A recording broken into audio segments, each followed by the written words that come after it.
Amen, peuple de Dieu. Amen, Libota Nzambe. C'est votre humble serviteur, Debson Mulunda, le canon de l'éternel.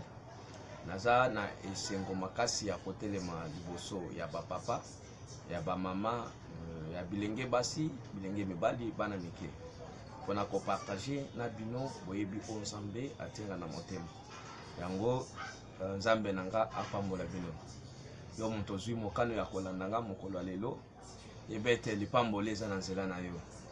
Kwete liloba oyo nazali koyebisa yo. Liloba oyo zwi mokano ya kolanda eza yanga te.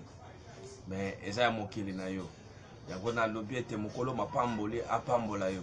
Na lobi ete toza kopambola mana pokwa lelo. Nzambe nanga azali longo na bino. Yango nazali kobondela yo. Yo muntu nano s'abonner te. Okoki ko s'abonner na sa vidéo. Place ya rouge bakomi s'abonner. Au fini musapi wana bien aimé, ok na cloche pour être aux anga prochain numéro T. Yango lelo bien aimé, ndima ete Olanda elongo na baninga liter o moi exhortation o ezali ko bimana pokwa lelo. Pour être thème na biso ya lelo ezali koloba ete Jésus-Christ est le victime expiatoire. Bien aimé, Jésus-Christ est le victime expiatoire. Victime expiatoire. Expiatoire, cela veut dire quoi, bien aimé? Bien-aimé, expiatoire, c'est réparer une faute en subissant la peine. Réparer une faute en subissant la peine. Yangonde Christ aza victime expiatoire. Ayaki pona koleka par les sanctions. Yango bien-aimé, tango zali ko sala lisum pour réparer yango. Ezo sengete oleka na sanction. Yango nde mosala Krista ayaki. Poete aleka na sanction. Ya mabe oya salate. Ya lisumu oya salate bien aimé. Yango alinkete to développer yango lelo. Poete moko na moko akoka ko sosol. Mosala Krista ayaki ko sala pona nga na yo. Bien aimé, faut négliger œuvre de la croix. Eza musala malamu lelo biso tozali koloba toza œuvre de la croix, toza ba produit ya œuvre de la croix. Yango bien aimé, dima pe ozo mokano ete ozala ya kobomba na makila ya Christ po ete biso nde tobeta libaku me nde azoka andima kozwa ngambu ya masumo wa ebite ya masumo wa salate. Yango nazali kobondela yo kete ozwa mokano mokolo lelo ya kozala na sia mokolo na ye po ete asali mosala malamu po ete andimaki kokaba bomoi na ye po yo nanga tobika. Yango bien aimé, lecture de base na biso tozali kotala na Esaïe chapitre 52 tokotanga 13 na 14 tokoya kokita na Esaïe 53 1 à 8. Yango bien aimé, na 52 ya Esaïe verset 13 ezali kolobete, voici mon serviteur agira en toute sagesse, il sera haut placé, très élevé, grandement exalté. Beaucoup ont été horrifiés tellement son visage était défiguré et tant son apparence n'avait plus rien d'humain. Yango bien aimé, Bible ezali ko éclaircir biso pona kolopa ete azalaki sujet de froid. Bien aimé, bantu bakokaki kotala ete akomo bakisa bantu bazotala bazolongola elongi mokolo wana ezalaki terrible. Ezalaki mokolo wapi bien aimé, soki yo pe ozalaki wana olingo mona ete ezalaki terrible, ezalaki mabe makasi. Ete peuple ezali kolopa ete ata elongi na ye ebebaki maya kotala ye mbala mibale eza te. Elongi ekomaki neti ya eloko po ete ezolopa ete ata lolenge na ye ekokani lisusu na ya bantu te. Bien aimé, ata lolenge na ye ekokanaki lisusu na bantu te. Jour wana Jésus akomaki eloko babeta babwaka basoi basala ba mape andenge na ndenge bien aimé. Mais tala kaka eza pona yo nanga soki ezalaki yo leka na nzela wana bien aimé olingo suka ndenge nini mais Christ aye atie biso nsima alobi botika bango me ngai oyo bien aimé il faut omona ete Christ asalaki mosala ntina nini okosumuka lisusu bien aimé ntina nini okokoma moto ya masumu ntina nini okokoma moto ya masumu yango nazopondela ete il faut esalamelo ata mokolo moko ozomituna ete esika kani nasomukaki ozoluka ngo ozomona ngo te yango nde nazobondela yo faut senkele esalama na bomoi na yo senkele te jo mosusu ocomprendre mpona kotika bien aimé nyonso na maboko na ye po ete andimaki kobetama lokola moyibi babebisaki elongi bien aimé okokaki kotala etemba na mibale te akomaki sujet ya kobanga bien aimé komobangisa bato bazotala ye bazobanga bato bazotala ye bazolongola elongo jour wana ezalaki terrible makasi mpona yo na ngai lelo tozwa bomoi Krista andimaki amikaba lokola mbeka na esika na yo abetama lokola moyibi mpona yo na ngai yango bien aimé zwa mokano mokolo ya lelo ya ete olanda Christ po ete na Esaïe 53 chapitre 1 à 8 ezali koloba boye qui a cru à ce qui nous était annoncé, qui a reconnu les bras de l'Éternel.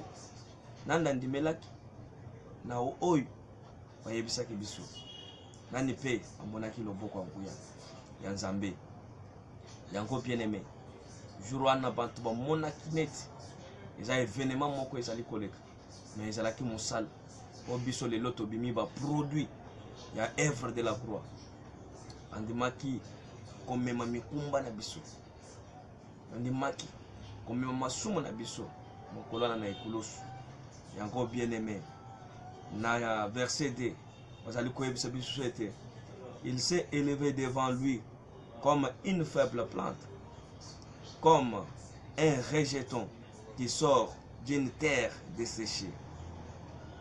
Bien aimé, aye kopesa bomoi bisika bomoi ezalaki te mabelo ezalaki akokauka mabelo ekokaki kobota eloko te yango nde esika Krista aye kobima neti nzete moko ebwakama esuntolama o bantu bakotala te yango nde aye kobima mpona kopesa bomoi yango esika vie ezalaka te yayaka mpona kopesa vie yango esika bomoi ezalaka te esika bantu bakanisaka ete esili bien aimé yango nde esika ayaka mpona kopesa bomoi yango nde esika ayaka mpona kotalisa vie yango bien aimé eza mpona yo nanka tozalaki bato akufa tozalaki bato bakotelema na présence na ye te me aye kopesa biso bomoi aye kosala ete totelema na présence na ye yango bien aimé esika nini okopesa ye esika nini okota ye po ete bible ezali koloba ete il n'avait ni beauté ni éclat pour attirer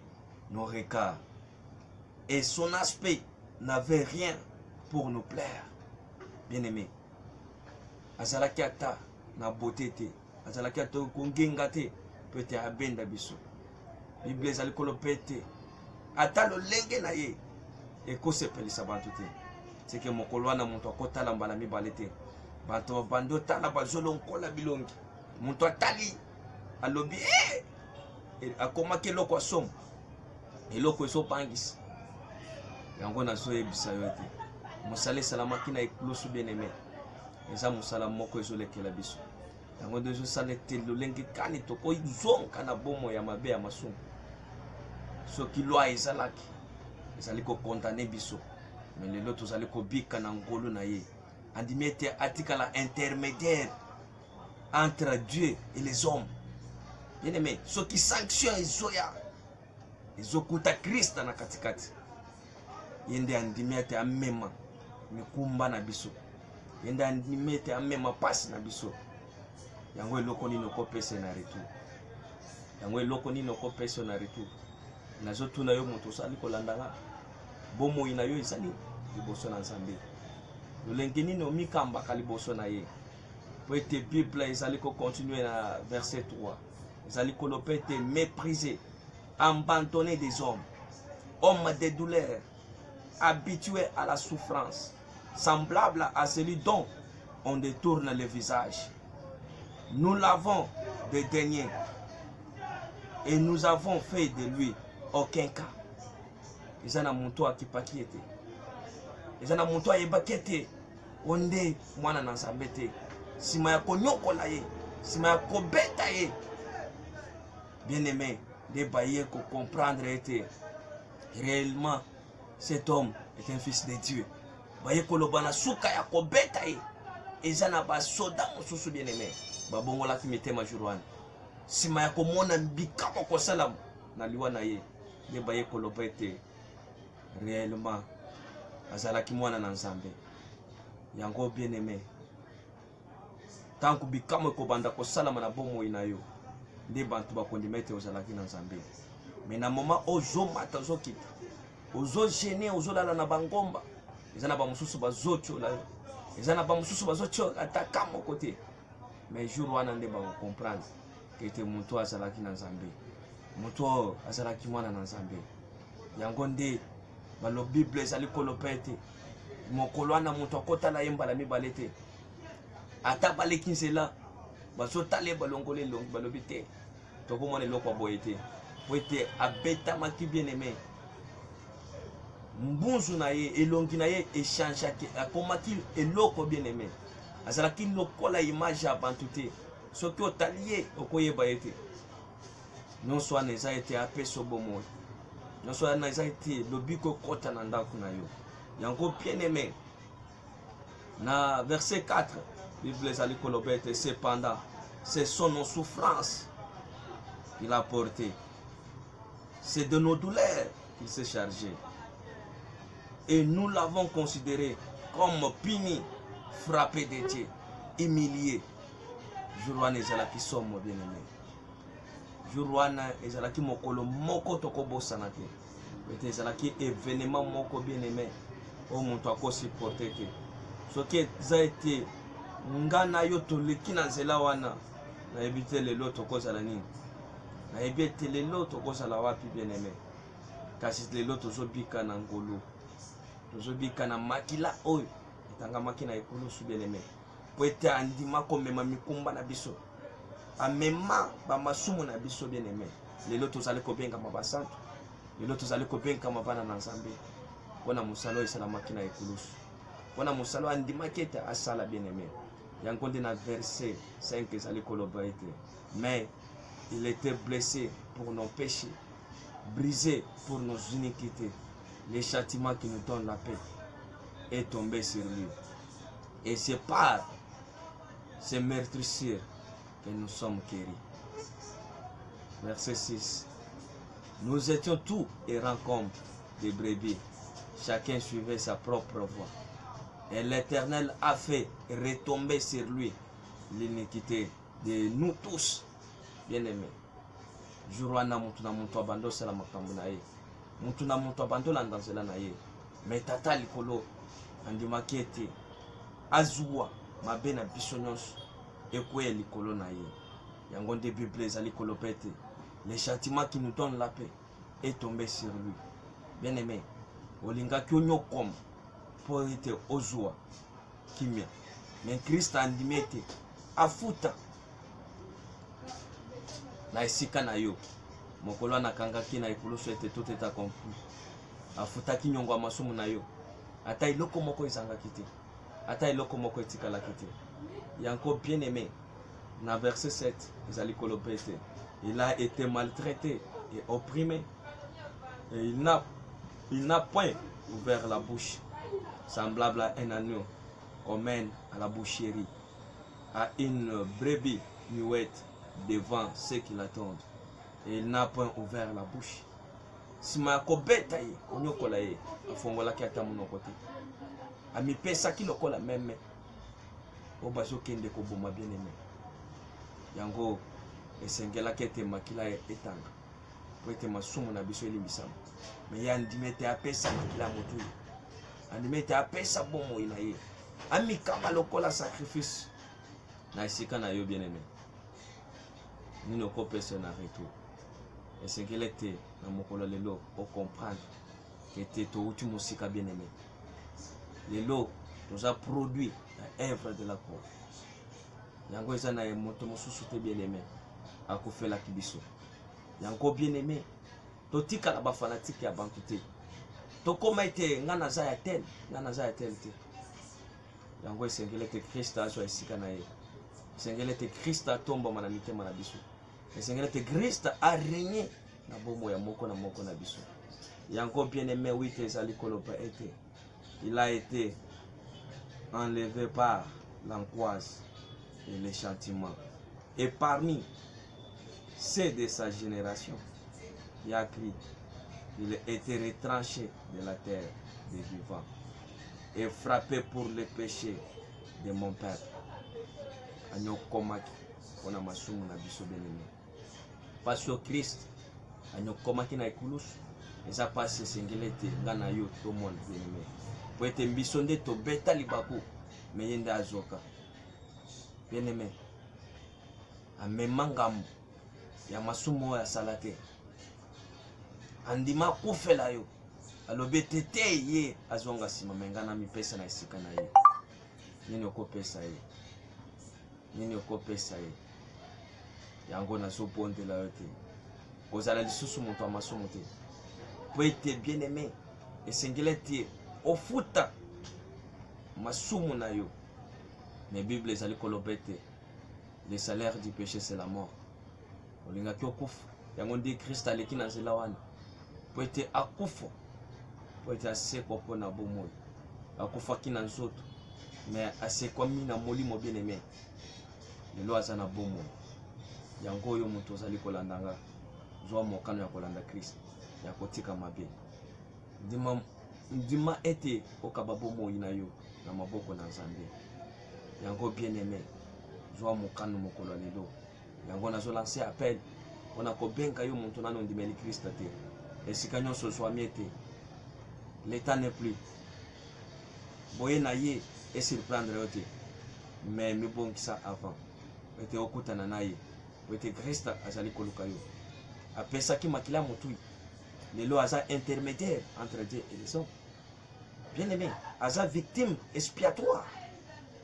Yango na ebisi yo bien aimé. Soki osali masumu. Ete o réparer yango. Esengele te oleka na sanction. Mais Christ andimete. Sanction ane ekwe likolo na ye. Pona yo zwa bomo. Yango na bondeli yo na bolingo na Nzambe. Ete kababo moi na yo na maboko na Nzambe. Nzambe nanga apambola bino. C'est votre humble serviteur Debsa Mulunda, le canon de l'Éternel. Yango bien aimé. Soki osana mwa kokoso, mwa problème. Ko komea na Gmail o ezali koleka. Ou bien na numéro ya WhatsApp eza likolo ya vidéo. Po ete tokoka ko partager elongo na yo. Bisika nano o comprendre malamu te. Bisika osana posete bafonkolela yo oyo nano ososoli bien te okobenka na numéro wana. Nzambe nanga apambola bino.